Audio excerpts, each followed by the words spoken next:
Belanda adalah salah satu negara Eropa yang paling familiar bagi orang Indonesia.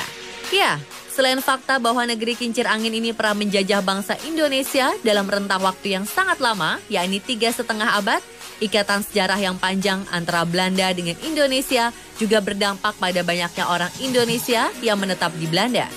Namun ternyata tak hanya Indonesia saja, beberapa wilayah di belahan dunia juga memiliki ikatan sejarah dengan negeri Dam ini. Karena itulah, masyarakat Belanda kini menjadi tempat asal bagi lebih dari 190 bangsa yang berbeda.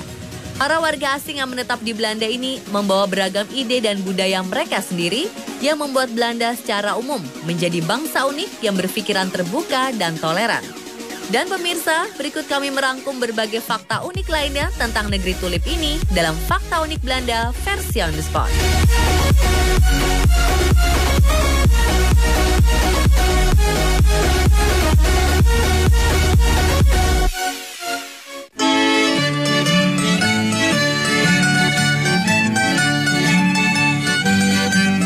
Ya, salah satu julukan yang paling melekat dengan Belanda adalah negeri kincir angin. Tapi tahukah Anda mengapa Belanda disebut negeri kincir angin? Belanda membangun banyak kincir selama berabad-abad. Dengan kincir-kincir inilah mereka membangun negerinya. Pada dasarnya, Belanda adalah negara dengan intensitas angin cukup besar dibanding negara-negara Eropa lainnya. Dan Belanda juga merupakan negara yang sebagian besar wilayahnya terletak di bawah permukaan laut. Itulah sebabnya di abad ke-13 orang-orang Belanda memanfaatkan angin besar tersebut dengan menggunakan kincir angin. Tujuannya untuk mendorong air ke lautan agar terbentuk daratan baru yang lebih luas atau polder.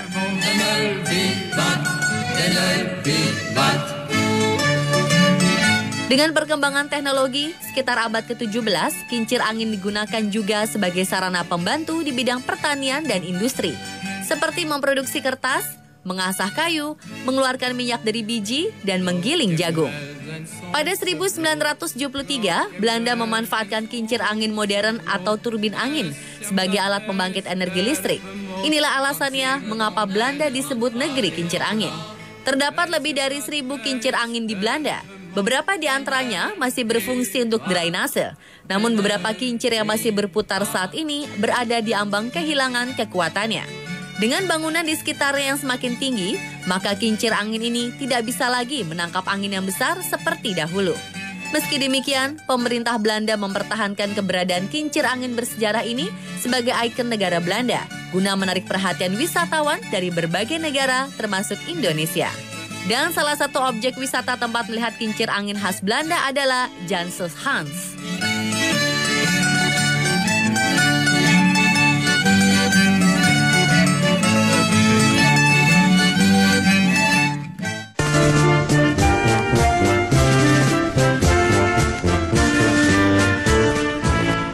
Bunga tulip juga menjadi ikon negeri Belanda. Bunga indah berwarna-warni dengan bentuk yang khas ini menjadi incaran para wisatawan dari seluruh dunia dari Maret hingga Mei, yakni saat musim semi di Belanda, di mana bunga-bunga tulip mulai bermekaran. Tapi benarkah bunga tulip ini asli dari Belanda? Sebagian besar masyarakat mengira bunga tulip merupakan asli dari Belanda. Faktanya, pada 1550-an, bunga tulip mulai dibawa ke Belanda oleh kapal-kapal dari Istanbul.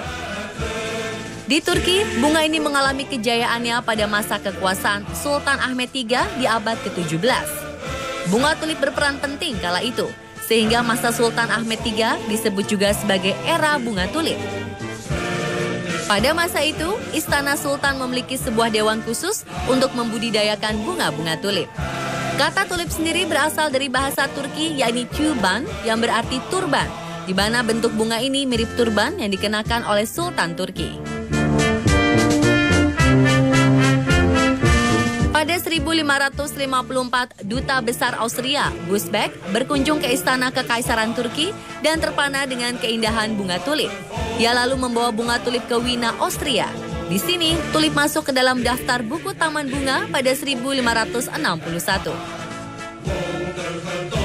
Baru pada musim gugur 1593, seorang ahli botani bernama Carolus Clusius mendapatkan bibit bunga tulip dari Wina, Austria.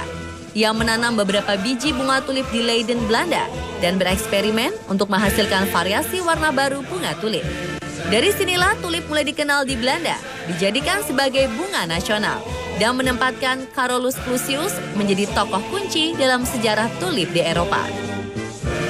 Belanda sendiri memiliki taman bunga terbesar di dunia bernama Taman Bunga Keukenhof. Taman ini terletak di Lisse, Belanda. Taman yang artinya kebun dapur ini dibuka setahun sekali setiap musim semi, di mana terdapat 7 juta bunga tulip, daffodil, hyacinth, serta jenis bunga lain yang ditanam setiap tahunnya. Selain di dalam Keukenhof, bunga tulip juga bisa dilihat di perkebunan milik warga di sepanjang jalan raya. Hingga sekarang, Belanda menjadi pengekspor bunga terbesar di dunia dan tulip menjadi penghasil devisa utama bagi negara.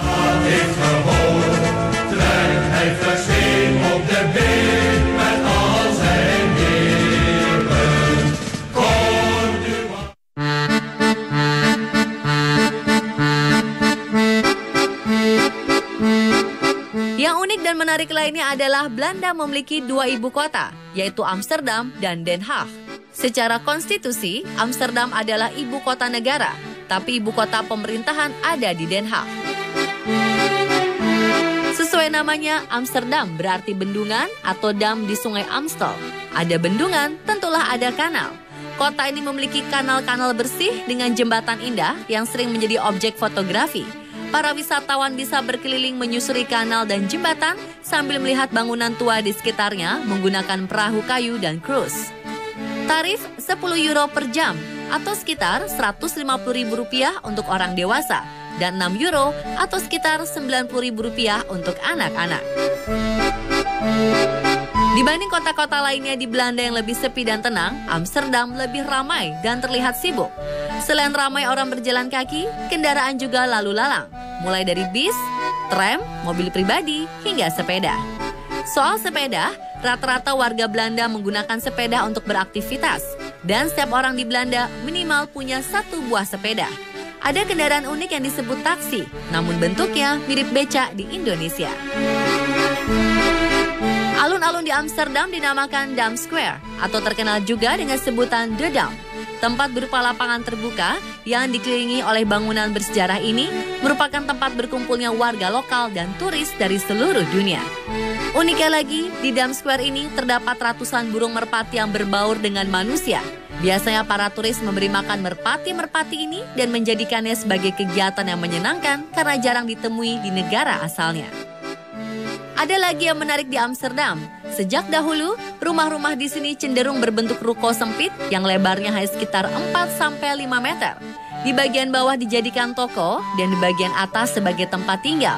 Dengan pintu dan tangga yang sempit membuat orang bertanya-tanya, bagaimana orang Amsterdam memasukkan perabot rumah berukuran besar seperti sofa, lemari, atau kasur.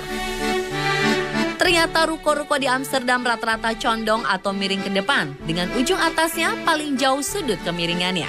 Di bagian atas ruko tersebut juga dilengkapi besi berpengait dan katrol, serta jendela di bagian atas biasanya berukuran lebih besar. Jadi, berbagai jenis perabot seperti lemari, sofa, dan kasur bisa dikerek ke atas menggunakan katrol dan dimasukkan melalui jendela. Dan pemirsa, itulah beberapa fakta unik Belanda versi on the spot.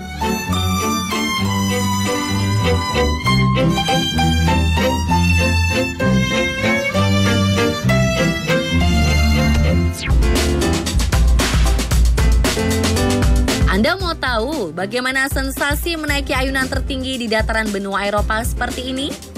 Anda ingin punya foto keren dengan pemandangan menakjubkan dari ketinggian 100 meter seperti ini? Tim On The Spot punya caranya. Setelah ini kami akan kembali dengan rekomendasi spot-spot terbaik di negeri Belanda dalam segmen baru Spotable. Stay tune ya!